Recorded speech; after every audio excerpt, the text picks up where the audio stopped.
¿Cómo estás? Buen día, gracias por atendernos. Sí, muy buenos días, Herminia. Muy bien, muchas gracias por este contacto Bueno, y ¿qué pasó? disponible como siempre. ¿Qué pasó? No. ¿Qué nos deja las elecciones del Parlamento Europeo, ¿no? Donde yo pensaba, creo que son 720 eurodiputados los que se eligen. Exacto, sí, sí. Digo, el presidente de toda esa Cámara, ¿sabrá los nombres de todos? ¡Qué tremendo! No se va a tener que usar el chat GPT para saberlo. Claro, claro, claro. Bueno, ayer el Papa hizo una puntualización sobre la inteligencia artificial, pero bueno, después la charlaremos. ¿Cuál es la lectura que haces de cómo ha quedado el Parlamento Europeo? Sí. Bueno, eh, vamos a ver. Sí, son 720 diputados, eurodiputados que se eligen y se eligen de manera eh, proporcional a la población de cada país, pero de tal forma de que ninguno de los 27 países quede con menos de 6 eurodiputados en la Cámara y ninguno quede con más de 96 dada su población. Y Ujú. en ese caso, por ejemplo, Alemania tiene 96 y Malta, que es el país más pequeño, tiene 6 diputados. Claro. Hay una forma de proporcionalidad que permite esta composición. Pero vamos a ver, dos o tres cositas que podríamos comentar con respecto a esto, y sobre todo, Herminia, yo creo que es lo que siempre nos ha preocupado, cuáles son las repercusiones que todos estos procesos, sea en la Unión Europea, sea en Estados Unidos o sea en el Asia, tienen en América Latina, Claro, y en nuestro pago concretamente en chico. nuestro país. Ujú. Eso, exactamente. Y bueno, pues vamos a ver, primero decir que estas elecciones fueron unas elecciones en que participó solamente el 51% del electorado que estaba llamado a votar, ¿no? Mm. Eso es un dato relativamente preocupante, porque en la elección anterior la participación fue mayor y eso no se condice con la situación en que se encuentra hoy la Unión Europea, que es una situación que podríamos llamar de inflexión estratégica, es Ujú. una situación de riesgo que existencial, incluso como ha Por dicho el la guerra. propio presidente, claro, Ujú. por la guerra y y por el contexto de la competencia entre China y Estados Unidos, que es una competencia, como sabemos, por la hegemonía eh, global, tanto desde el punto de vista tecnológico como comercial. Mm. Sin embargo, los ciudadanos como que aprovechan estas elecciones más que nada para castigar a sus gobiernos, para protestar por la situación local, por los problemas específicos que pueda tener cada uno de los países. Por ejemplo, ya lo sabemos en materia de agricultura, ¿no? Toda la agroindustria europea está en este momento en pie de guerra, justamente se ha ido retirando el tema de los subsidios, por ejemplo, durante los últimos, las últimas décadas, ha ido bajando la política agrícola común en materia de subsidios, y por otro lado protestan, y esto nos afecta a nosotros en América Latina, por los acuerdos comerciales que permiten el ingreso de productos de terceros países a la Unión Europea, que compiten no solamente en precios, sino que también, a pesar de que ellos lo niegan, los agricultores, pero compiten en calidad también. Claro.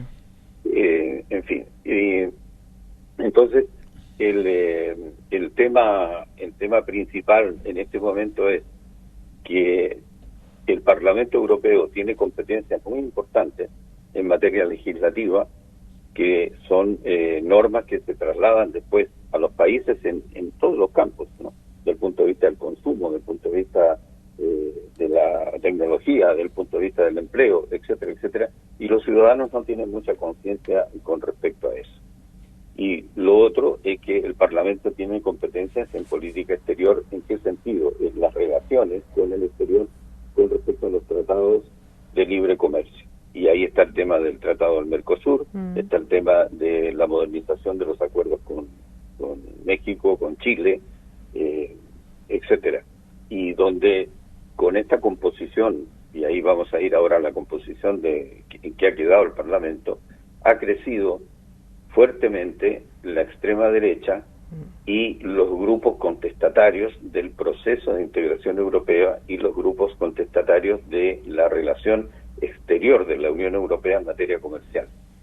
Si bien estos grupos no llegan a copar parte significativa, vamos a ver, copan parte significativa, pero no van a poder bloquear el proceso de integración, porque los dos grupos mayoritarios del Parlamento siguen siendo, por un lado, el Democristiano, que tiene 186 parlamentarios de los 720, y el socialista, que tiene 135, más los liberales, que tienen del orden de los 70, y entre ellos conforman lo que se llama la Gran Coalición, que es la que tradicionalmente ha estado gobernando la Unión Europea por las últimas décadas, y en consecuencia ellos van a mantener, digamos, el curso del proceso de integración europea, todo este programa del Horizonte Europa, el programa de Próxima Generación, etcétera, etcétera, pero se van a ver condicionados por los grupos estos que, si bien serán minoritarios, son mucho más influyentes que lo que eran en el Parlamento anterior. Claro. Y van a llegar a unir 150 o más o diputados para, en algunos casos, generar unas minorías de bloqueo, y eso es lo que nos debe preocupar a nosotros en nuestra relación, digamos, de América Latina y específicamente del Mercosur con la Unión Europea, puesto que en el caso del Mercosur, ya sabes tú que yo soy muy crítico respecto a que el Mercosur ha seguido dilatando la negociación, al punto que hemos llegado, en vez de haber aprovechado el momento dorado de las relaciones de América Latina y Unión Europea, que fue a finales de los 90 y durante los primeros años de la década de los 2000, en vez de haber aprovechado ahí de haber suscrito de una vez un acuerdo, como lo hizo México, como lo hizo Chile, como lo hizo Ecuador, como lo hizo Perú, etcétera, no lo hizo. Llevamos 23 años de este tema. Se dilató un poquito, ¿no? Se dilató un poquito, y cuando se firmó finalmente y se llegó a la firma técnica y aclarar todos los temas, etcétera, el año 2019, se comenzó a dilatar la cosa por Brasil, por propia Argentina, ¿no? Los otros países pequeños, ya sabemos, Uruguay y Paraguay, lo único que quieren es que se firme y que se ponga en vigencia, pero no ha ocurrido. Y ahora con este nuevo Parlamento, con una mayoría de bloqueo de la extrema derecha y de los grupos contrarios al libre comercio, va a ser más difícil todavía que lleguemos a un acuerdo a concretar este acuerdo del Mercosur. Marcos Pereira lo saluda, muy buenos días. Hola, ¿qué tal?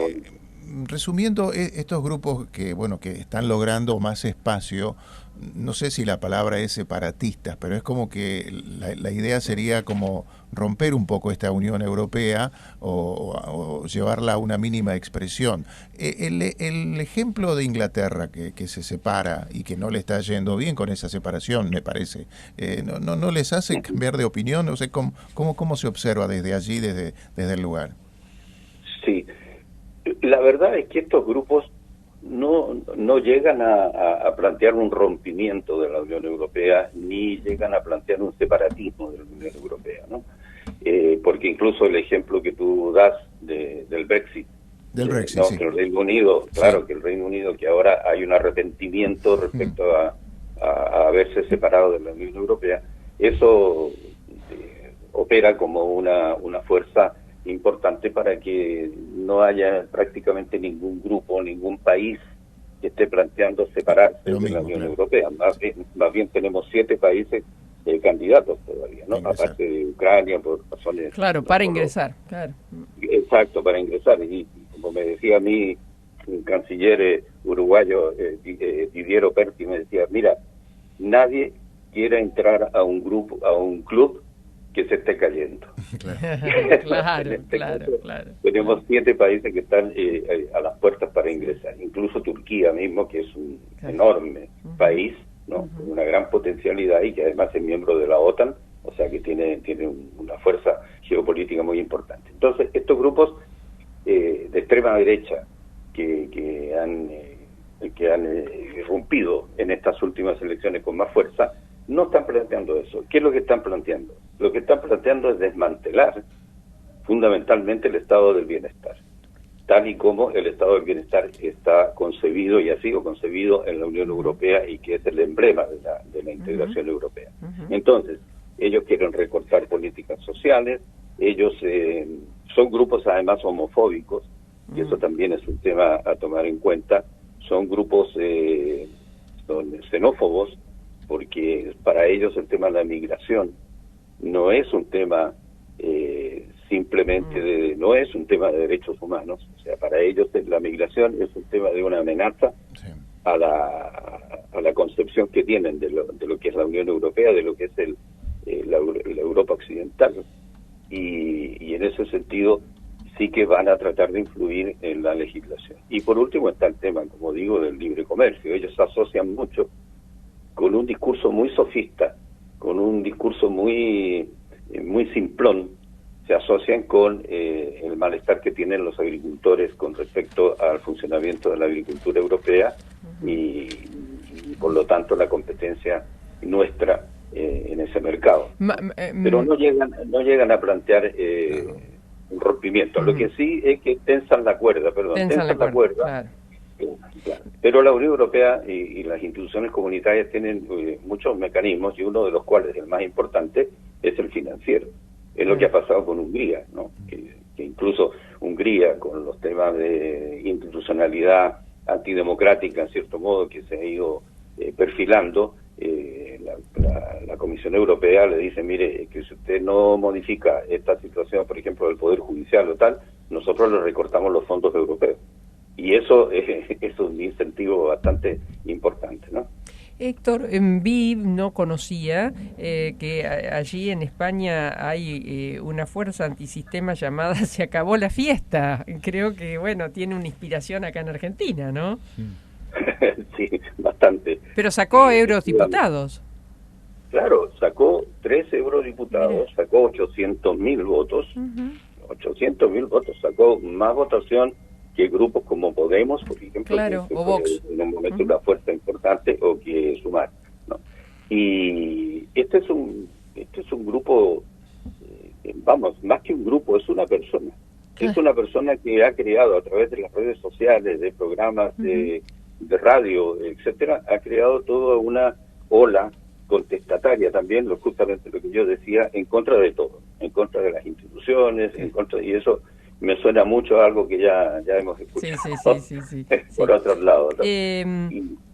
Héctor, ¿y qué opinas sobre lo que aconteció y están aconteciendo en el grupo de los 7, y especialmente esta impronta de un papa allí, y donde tuvo diríamos en Argentina, una bajada de línea importante en favor de enaltecer la política, y además en el hecho de decir ojo con la IA, ojo? Sí, es un hecho histórico, y esto yo creo que solamente un papa argentino ha sido capaz de hacerlo, ¿no? Y lo ha hecho con mucha fuerza, tal como él entró siempre al papado, ¿no? Con una mirada moderna, distinta y sin ambajes, ¿no? Entonces, y muy importante que él haya ido al G7, porque en algún momento se decía, no, es que la Iglesia no debe estar, contrariamente a lo que ha sido históricamente, pero no debe estar tan vinculada a estos poderes y tal. Él baja una línea, tal como tú dices, y eso ya es un hecho muy importante. Primero, la dignificación de la política, que está muy devaluada en Europa en general, en América Latina también, ya lo vemos. Aquí en España estamos viviendo una ola de deterioro del diálogo político impresionante. O sea, en los últimos 10 años se ha ido deteriorando de tal forma de que aquí ahora los temas de fondo quedan subsumidos con temas menores y mucha guerra de palabras, mucha guerra verbal, etcétera, pero que van devaluando la estimación de los ciudadanos. Por eso que los ciudadanos tampoco quieren mucho ir a votar. Claro. Vamos a votar para que todos estos al final se peleen ahí en el Parlamento y se digan tonterías, ¿no? Bueno, y lo que me dices del Papa, en cuanto a la inteligencia artificial, ya el Vaticano venía manifestando a través de la Comisión de Ciencias del Vaticano, en fin, su preocupación con respecto a los aspectos éticos del uso de la inteligencia artificial. Y el Papa lo que ha hecho ha sido reiterar eso de manera muy muy fuerte ante el grupo del G7. Y bueno, esos llamados son importantes como un símbolo, como una manifestación de un poder ético con respecto a esto.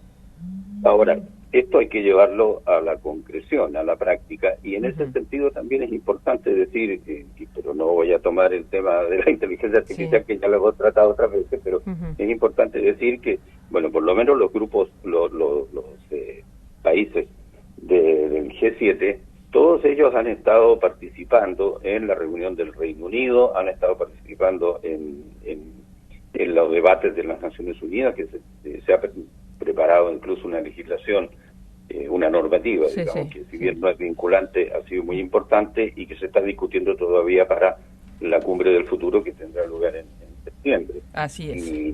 Y los miembros de la Unión Europea, tú sabes que ya aprobaron, incluso el Parlamento mismo aprobó ya una normativa sí vinculante sobre inteligencia artificial dentro del ámbito europeo. Sí, que hablamos la última vez. Héctor, gracias, un placer enorme siempre que podemos charlar contigo. Bueno, encantado y como siempre disponible. Gracias, gracias. El doctor Héctor Casanueva, él es académico de Relaciones Internacionales, Globalización y Prospectiva Estratégica. Además, es el vicepresidente del Foro Académico Permanente para América Latina, Caribe y la Unión Europea. Estás en Radio Universidad.